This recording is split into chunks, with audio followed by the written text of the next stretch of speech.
এবং তখন বিমল রায়ের যারা অ্যাসিস্ট্যান্ট ছিল তাদের নাম শুনলে আপনার মাথা খারাপ হয়ে যাবে।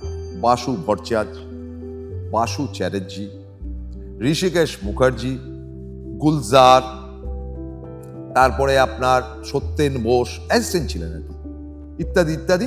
একটা বিরাট টিম ছিল, অলমোস্ট সবাই বাঙালি এবং গুলজারও বাঙালি। গুলজার এদের সঙ্গে যে ঘুরে বেড়াতো, গুলজার বাংলা ছাড়া দ্বিতীয় কোনো শব্দ উচ্চারণ করতেন।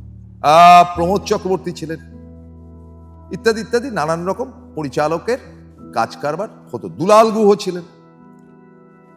একমাত্র শক্তি সামন্ত ছাড়া বম্বের এস্টাবলিশড পরিচালক যারা ছিলেন বাঙালি, প্রত্যেকের ছবিতে ধর্মেন্দ্র কাজ করেছেন।